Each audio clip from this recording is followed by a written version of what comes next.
Welcome back to the Markout Movie Podcast. This is Brendan Spivey with Aaron Whitlow. And I am Aaron, tell us here. what we're going to talk about today. Well, Brandon, this is a horror section selection from you. I didn't mean to make it rhyme, but it does. Uh, we are doing Children of the Corn from 1984. The nightmare. In Gatlin, Nebraska, that nightmare is in the corn. Stephen King's Children of the Corn. Yay. I go ahead and tell you what the movie is about. According to IMDb, a young couple is trapped in a remote town where a dangerous religious cult of children believes that everyone over the age of 18 must die. It is directed by Fritz Kurtz. It's writers of Stephen King. Stephen King's the writer, plus George Goldsmith, and it stars Peter Horton and Linda Hamilton as Vicky, and that is who is in the movie. Go ahead and let us know the numbers. All right, the numbers are it's got a 5.7 out of 10 on IMDb, 35% on Rotten Tomatoes with the audience score of 40, 45% like it on Metacritic, and 79% like this movie on Google. So, Okay. there you go. There you go. Those are the numbers, all right. Yeah. Aaron is so enthused today. He sounds like me in my solo reviews. I do. I think I've been. This is Freaky Friday. I've switched place with Brandon. So Aaron is so excited about today. Yeah, we're gonna have two different views on this movie, apparently. That's okay. That's all right. I'm sure Aaron's gonna edit this out since he's no longer in the picture. But hey, it is what it is. So here he comes. He's coming back. So he's returning. He's returning from the dead, like a George A. Romero haunting classic from Night of the Living Dead. What happened? What's going on? What I walk back on? I said you're returning from the dead, like a George A. Romero haunting classic, Night of the Living Dead. What's happening?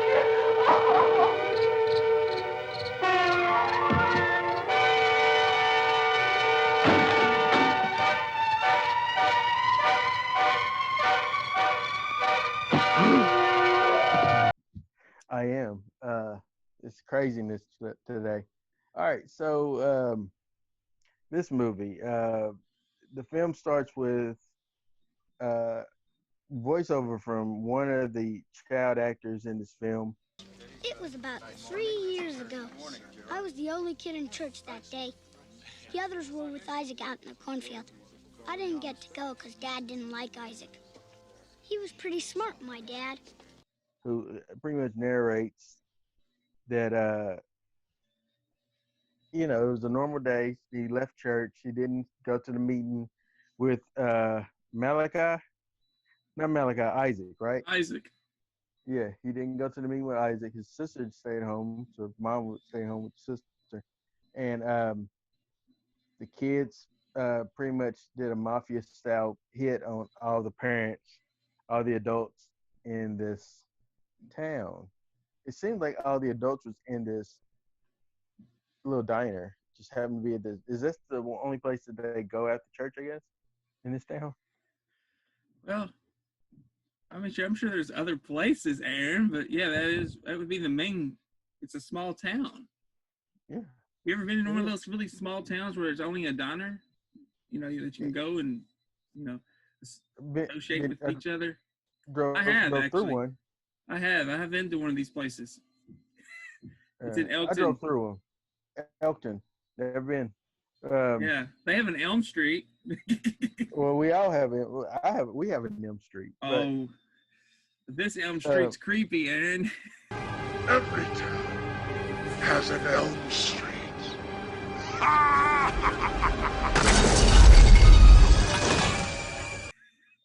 I think all Elm Streets are creepy, Brandon. But I digress. So the murders of the parents via coffee poison, and good old fashioned slicing and stabbing. At first, I thought about this. I was like, "Is this categorized as a slasher?" I thought this for a little bit. Now I'm like, "No, it's not. It's not enough slashing for it to be considered a slasher. Maybe it is considered a slasher. But would you categorize this movie as a slasher? No, I wouldn't. I would Why do you slash? categorize this film as being a Stephen King horror, which is completely different from any other subgenre there is. So I can agree with that. I think that Stephen King horror is its own little category that that that lends itself to bits and pieces of other categories, slashers, or werewolves, zombies, whatever else.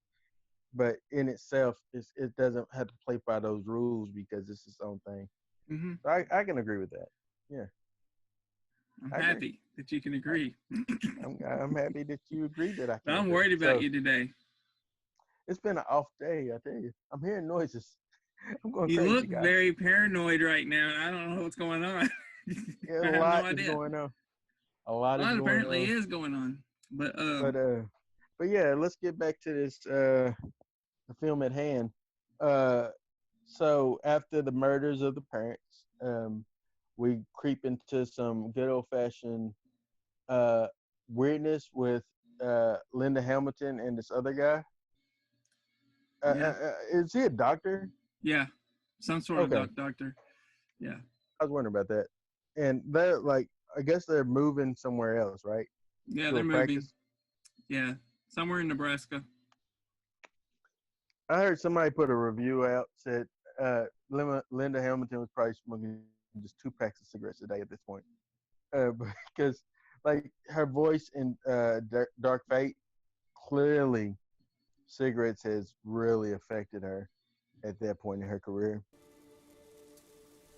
I thought that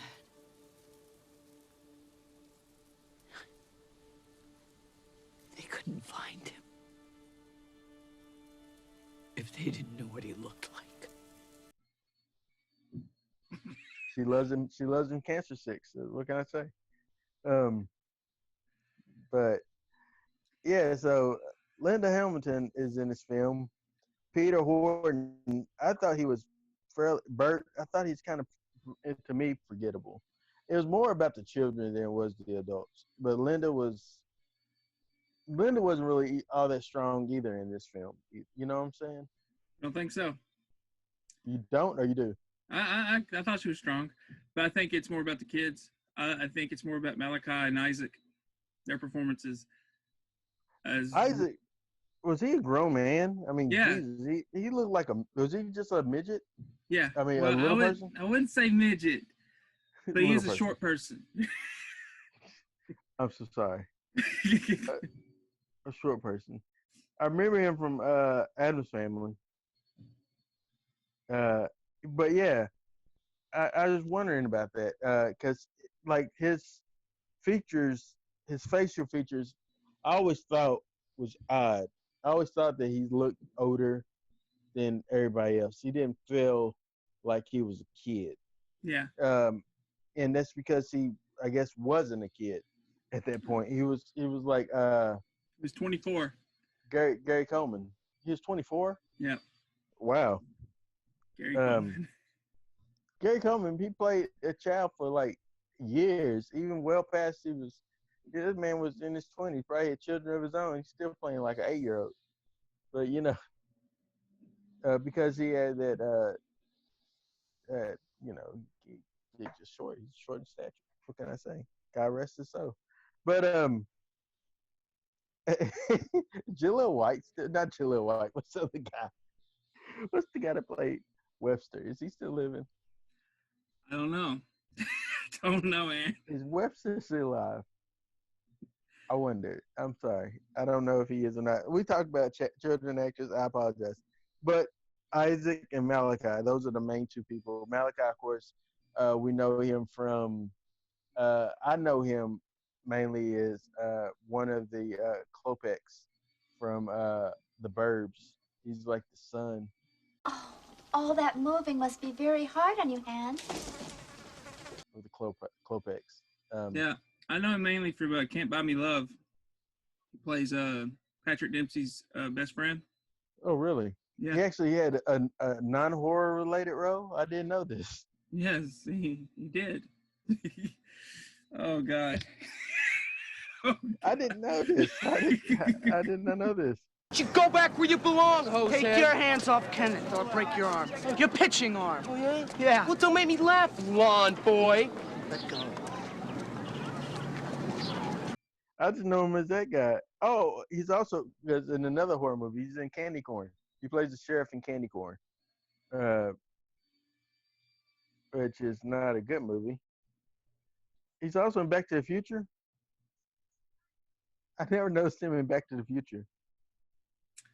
Who is he in Back to the Future? He's I don't know. Dixon. Who is Dixon? Maybe he's in 1955. 1955. 1955. That sounds right. Anyway, going off the rails. Reel me back in there. Brandon. Come on. Okay, so back to the Children of the Corn movie, which is what we're reviewing, and not everything else this guy did. Okay, so Aaron is off his game today, so. Hey, man, I got hit with some stuff that happened here at my house, like, overnight, and I've not bounced back. And so it'd be cool. It's just craziness, but I'm cool. Okay. I'm sorry for your craziness that hit you last night. But it involves. Hopefully, it's not serious craziness. Well, it's not for YouTube to know. So yeah. There you go. Okay, so I want to get to why I like this movie. Okay. And here's the reason why I like this movie. I like this movie because of the kids. That Stephen King took something where I think maybe he got some inspiration from Manson or even Jim Jones. You know, poisoning the minds of the sheep that follow. But instead of doing it like with adults, he took something that was sacred and innocent in kids, and turned into monsters. They follow anything that Isaac says or Malachi says. So I found that truly sinister, that he would take innocent, kids and make them killers. And I felt that way reading the short story a couple years ago. And even watching this movie, even though I don't think it's perfect by any means, I felt that way too, especially in the beginning, that opening scene, how Isaac just points and Malachi says, he points to lock that door. And I just thought it was truly sinister. Yeah, I agree. I think that scene, the opening diner scene, was very sinister. It was very, it's unnatural for murder's unnatural, period. Yeah. But it's unnatural for children to murder adults and their parents and things like that. And in such ways where there's poisoning the coffee and stabbing them. They already had weapons hidden underneath the arcade games. It was crazy. And this kid seeing everything happen but can do nothing about it. It's very sinister, as you said. I agree. And sinister, huh? It kind of goes into like that category as well. So I would argue and say that there'd be no like sinister type of films that deal with stuff like that if it wasn't for like this film first. Stephen King's it definitely has inspired many films to use kids as the prop as a killer or a sinister cult following. But yeah, it's not perfect. I would never say it's perfect. The ending is crazy and chaotic. It's all over the place. That ending, and it's so far from what the source material is. But the two people, the couple, is so off from the source material as well. They're not a happy couple in the story. Yeah, I was going to ask you that. So you reading the source material, can you explain to us the differences between like some of them? The main difference is they're not happy. They're always arguing. They're a couple that's on the brinks of departure. They're on the brinks of breaking up. I'm not sure if they were married or not in this. I'm sure they wasn't, because I don't think they were. But that's one of the problems Stephen King had with this story is the couple. They didn't follow the source material. I agree with him on that. But also another thought was Malachi was turning 18 towards the end of the story, and he was going to be sacrificed. And they told that in the remake of the movie, but not in this one. So, and so those are some of the differences. The kids are pretty much spot on, though. They do whatever Malachi says. They do whatever Isaac preaches. And that's another thing I liked about it, that he actually believed, what he was being given, being fed almost. Isaac believed it. And fortunately, he wasn't following God, And I like the one thing that Peter, I think the actor's name's Peter, said about the Bible. You're only preaching certain aspects of the Bible, not the whole thing. I like that little line in that movie. But I hated the ending. It was so rushed, so far off the source material. But I don't know. I had fun with the movie, though. I know you didn't. I read your Letterboxd review.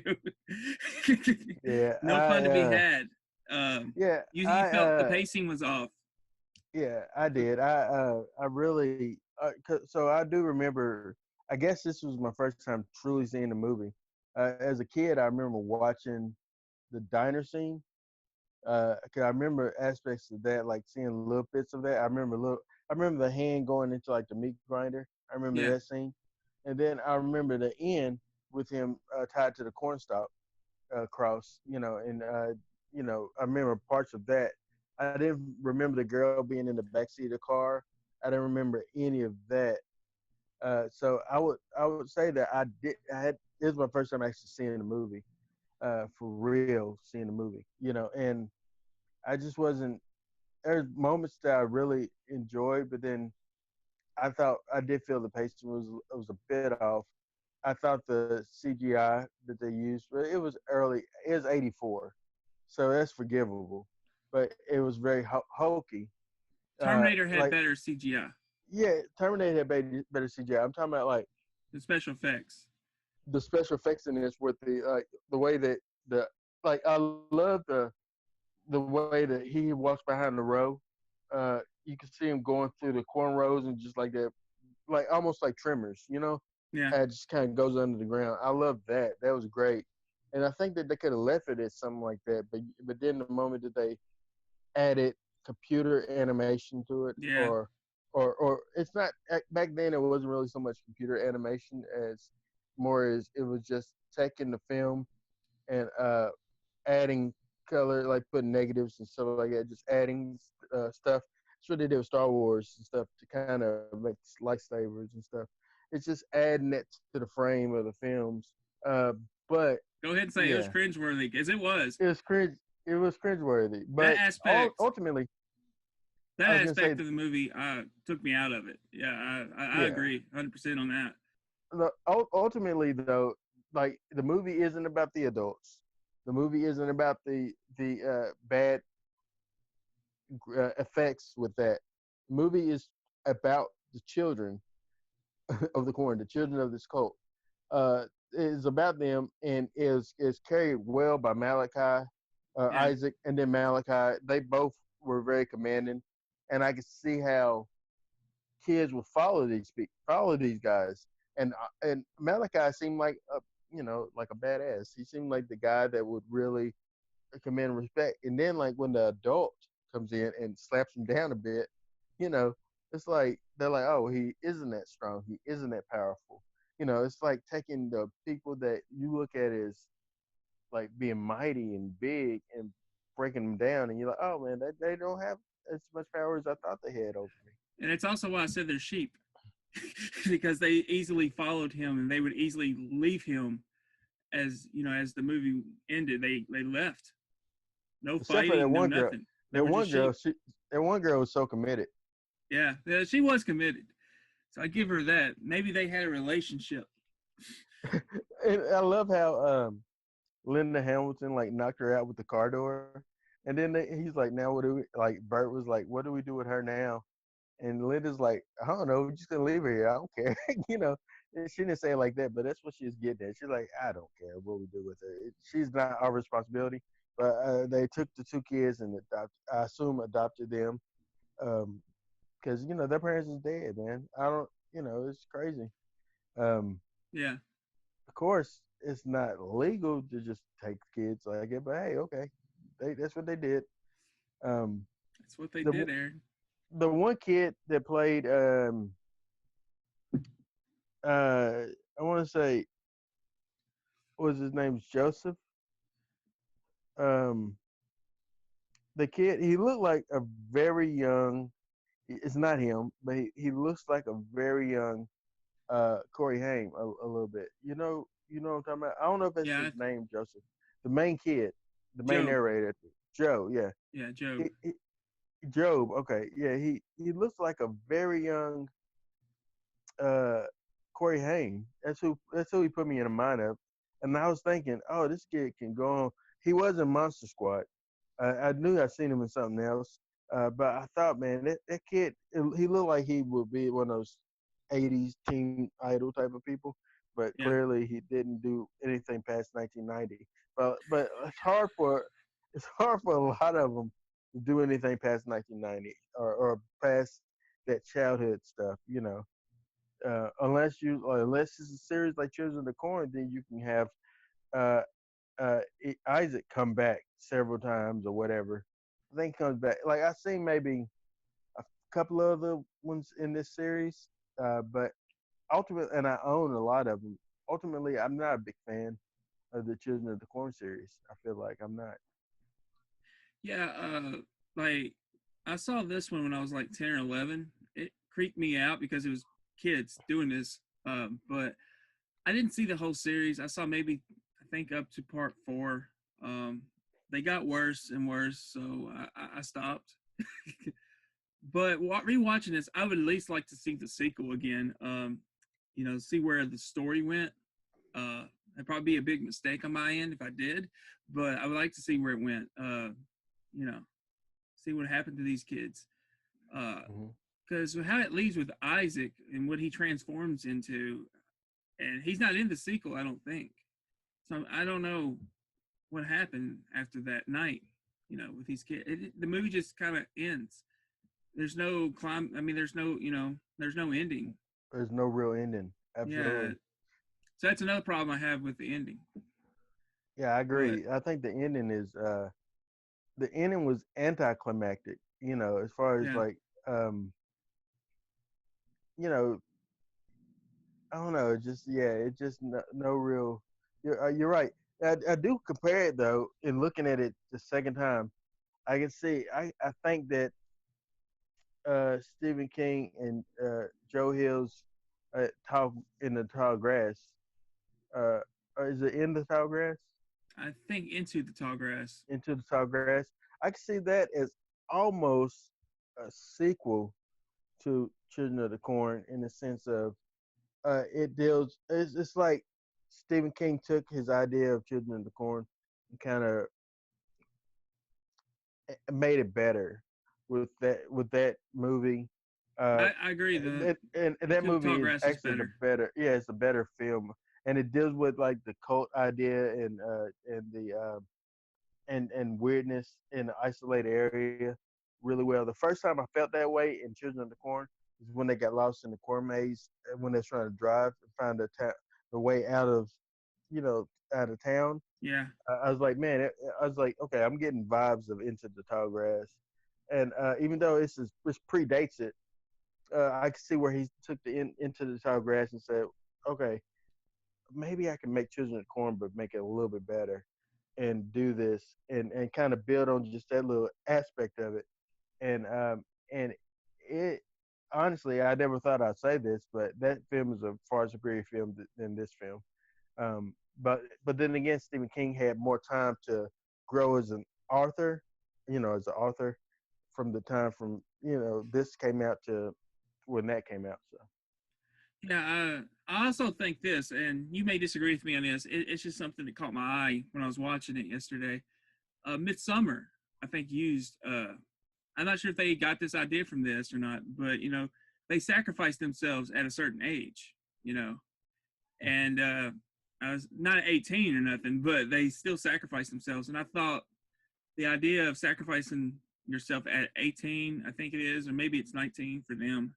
Um, that Midsummer does the same thing. They do it differently, but they do the same thing. And also, when Linda Hamilton's on that cross with that, the thorn on her head. Mm-hmm. Obviously, I think of Jesus, but I also think of Midsummer too. When they're dressing her up and all that, it just made me think of Midsummer a little bit. But do you think they possibly got that idea from Children of the Corn about sacrificing their own? Yeah, I'd say that they could. I think that it all kind of comes. I think sacrifice your own all kind of comes from Shirley Jackson and her. I just looked it up because I knew that that's what it kind of reminded me of. Shirley Jackson's The Lottery. Have you read that? I have not.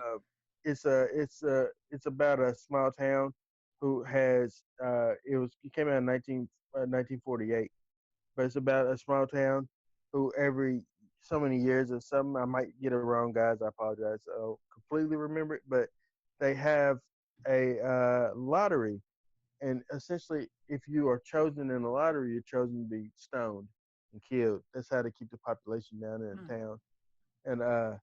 And it reminds me of Midsummer. It reminds me of Children of Corn uh, in that aspect because and then also I say Wicker Man. It reminds me of Wicker Man. It kind of has the same type of idea. I got a lot of Wicker Man vibes with Midsummer too, but um, Yeah. I think that I think that it's a scary. I think it's one of the scariest stories. Shirley Jackson is a great writer. She also did Haunting of Hill House, so she's all about in the turning of the screw. I think she's kind of is in that world. Yeah. She's probably Steven's inspiration for a lot of stuff. But yeah, the lottery or the idea of just being able to when you get to a certain age, you peaked and there's nothing else for you to happen for you but to die. It's a crazy idea. No matter how much you contributed to society, you could have been their doctor, you could have been their lawyer, you could have been this, you could have been that, but it's time to do this. It's crazy. Yeah, I agree. That is crazy. But yeah, I was just, when I was watching this yesterday, they sacrificed. I forget his name. Uh, he wished he wouldn't have been sacrificed when it happened. He was all for it before leading up to it, but um, I was just thinking how crazy that idea is to sacrifice your own. Like okay, you're living till you're about 18. Unless you're going to start having babies with each other, how are you going to survive? Yeah, they really didn't think this thing through. And also another aspect too is like so that one kid that was trying to flee and he was murdered. I guess he was murdered because he's trying to get out. He's trying to flee and notify somebody else. I'm not Yeah. sure. Uh, and that gnarly like car, like Stephen King kills children in his movies. Yes, he does, and he has He does not. rats. Yeah, There was a rat in this movie, and I didn't uh, I didn't like it. there was a rat in the diner. It was. I didn't like that either. No, I would have been out. But yeah, I just that, and then also there's that old gas station attendant um, who I guess they had something worked out where you supply us with fuel or oil or whatever else, and we'll let you live. And then Malachi took it on his on to murder the guy. Yeah, Uh, and Isaac didn't like that. Isaac's like, man, you are broken in my authority, and you can see kind of where Malachi wanted to be the leader and not wanted to be satisfied with being number two. He wanted to be number one. Um, and maybe it stemmed from Malachi's own age, about to be 18. he feels like I could still live if I am the leader. Yeah. Maybe I don't know if that's the. I mean, it could be what it is. It's just me analyzing it. Yeah, they just didn't explore that. He didn't want to sacrifice himself. He was kind of forced to in the story. So, uh, you know, but yeah, you know, it didn't make a lot. It don't make a lot of sense anyway. Why they would leave the gas attendant alive if only children are supposed to be living in their eyes? So I mean, but then again, they're playing by their own rules. So Clearly, I mean, they would not like like like by the time everybody hits 18, like who's gonna sacrifice the last 18-year-old? Who's gonna do it? yeah, Like literally, you're not thinking this thing through, uh, and it's not gonna last. But yeah, I mean, it's interesting. It's funny. It's not funny, but it's interesting to see Stephen King's and his adaptations progression from then. I would say Carrie. Carrie was his first one, and then I would say this would probably be number two, right? And then after this, Silver no, Bullet, Shining came before this. Shining came. Yeah, Shining came in '80. So when Carrie, Shining, uh, Maybe Children of the maybe Corn. Christine. I think that was '83. I'm not 100% sure on that, but I I want to think it. say I it think that was. was. I think it was next because this is '84. But it's just crazy to see how his movies, his adaptations, is kind of shifted. Yeah, Yeah. 83, 83. So yeah, I mean, this isn't the best Stephen King adaptation. Oh, I haven't read the source material, so I can't really speak on that. But as far as like entertaining, it's not the most entertaining Stephen King film, but for me, in my opinion, but it did have great aspects and creepy aspects that lingers. Like I remember like I said, the grinder thing. I remember that, uh, and when I seen it again, it's like smelling something and you remember something. You know what I'm Yeah. saying? It's like when I seen it, I immediately remember. Oh, I've seen that part. You know, I remember that. Yeah. Even though they don't show it to you, just in my mind, I saw it. I saw it all happen, but they don't show you. They don't show it, and that's wonderful. It's like Jaws. They don't show you too much, but yet it's wonderful. But I'm not comparing this to Jaws. Jaws is a masterpiece. This isn't Jaws. This isn't close. But for I think the reason I like it like I do is because of the storytelling, and maybe that's more so for the book, or the short story. Mhm. But I also feel like they did a good job of making these kids really creepy, especially Isaac. He was just really creepy. Malachi was just out for blood. He just wanted to murder anything in sight. That he was like more like a serial killer, but not a smart one. Every Hey, time, every time Isaac was like, "He who walks behind the row," I'm like, oh, this guy, and just his face, man. yeah, Like I'm like at first I'm like, does he have dirt on his face? No, that's just how his face looks. It's just how he Aaron's looks. taking shots at a guy's face from over 30 years ago, but it's all right, Aaron. I It's okay. Take a shot. mean, he can't whoop me, I but don't know. or He maybe he might can. I can. don't know. He might He can. might can. I don't know this guy. He walked behind the row. I never walked behind the row, I but wouldn't want to meet him in the cornfield though. that's right. And it's funny, and you mentioned that, and it's great that you mentioned that. That the fact that this movie that has lingered from that time to now is that when I see cornfields, I immediately think of Children of the Corn. Yes. Uh, and so that's kind of what this film did for us. We'll never disassociate cornfields with Children of the Corn. You know what I'm saying? Yeah, I do. Ever since I've seen this movie, Cornfield has always reminded me of this movie, Children of the Corn. Even if I forgot most of the movie, which I did, but when I see a cornfield, I think, well, there must be, especially when I was a kid, I was like, well, there must be children in those corn. I'm not going in a cornfield. I was scared of cornfields after watching this movie in 1990, 91. That's when I first saw it. I think in the early '90s. But yeah, I was terrified of cornfields. This movie frightened me of cornfields. So and rightfully so. Um, all right. Well, I guess is there any final thoughts you have before we give our marks?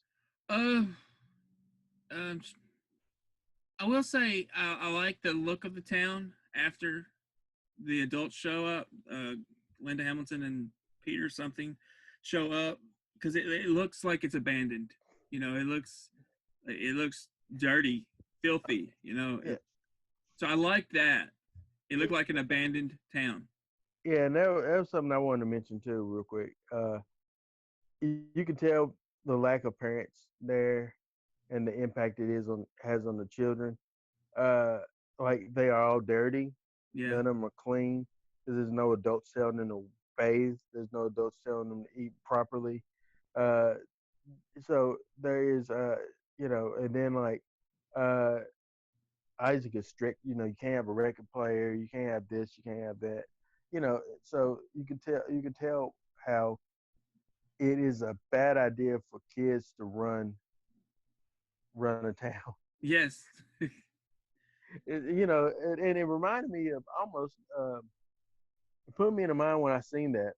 It put me in the mind of Peter Pan or Hook. You know, in the sense of how that's Neverland is a place where children pretty much have the run of the mill, and but it's not appropriate because they don't properly eat or they don't properly bathe or anything like that.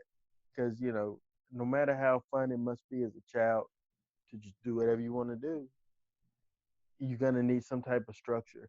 That's what Kevin McAllister learned in Home Alone. He Is did. that you gotta have structure. At first, he was wilding out, eating what he wants to eat, watch what he wants to watch, jumping on the bed, making a mess. But eventually, he started saying, "Okay, but I can't do this all the time. I gotta actually be take responsibility." And these kids don't take responsibility because they have no one other than Isaac, who is just a big kid himself. You know, telling them what to do. Well, he's a grown talking man. to dark talking to dark forces though. I'm not Yeah. even. Was that in your opinion at the end of this movie? The thing that he's talking to, and do you think it's supposed to be the devil, or some demon? What was your take on that? Uh, I would say it's probably some type of demon or force or entity. I don't think it's the devil, or it could be. I don't know. Um, I, I, I didn't like the look of the he who walks behind the road when he comes possessing Isaac. I didn't like that look of it. You know. He wants you too, Malachi. Hell no! To the no, no, no! Hell to the no! I don't know. Just I kind of would have loved for it to have been bullcrap.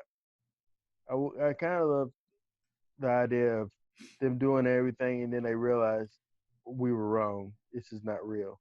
Yeah. But that's not what you got. You got no, he's real, and you got to destroy the cornfield, you know, and it's a lot of corn to destroy. It is a lot of corn. I mean, I'm thinking about essential stuff, man. You need corn, brother. Uh, but yeah, I don't know. The movie Yeah, just as a kid though, this movie made me afraid. Like I said, cornfields, but it made me afraid to eat corn as well. This movie stuck with me. Okay, this movie stuck with me. what well, yeah, movies can do that. Like, and that's a testament to its lasting effect, I guess. So yeah, and it has stuck with me for better or for worse. It has stuck with me. Like I would always think about when I think about little like Amish looking kids, I immediately think of Isaac and Malachi. It's just they're not Amish, but just that's what they put me in mind of. But um, I don't know. It was yeah. I'm ready for the marks. All right, go ahead, give me your marks. All right, I'm gonna give it 2.5 out of 5 on the mark meter.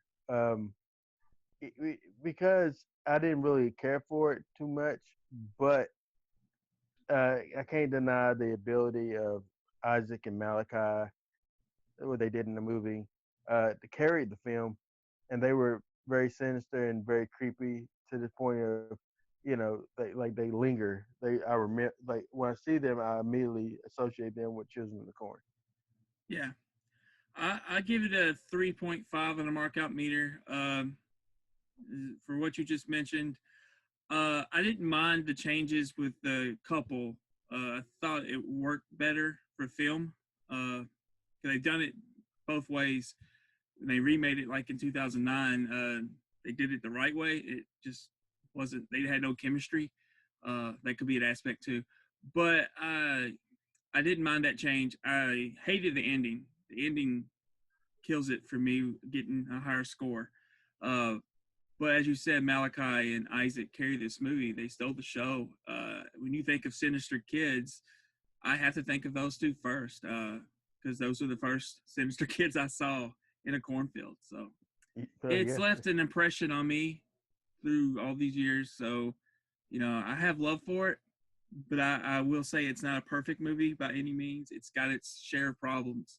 But I think one of the main reasons I like this movie is because of the storytelling about these kids and this corn and, gathered together, preaching the false word, getting people to follow them, kids to follow them, and with these heinous crimes. And, it's so sinister. It is. Yeah. I agree. But yeah. All right. Well, next week is my pick, and I was wanting to do, although Elizabeth had,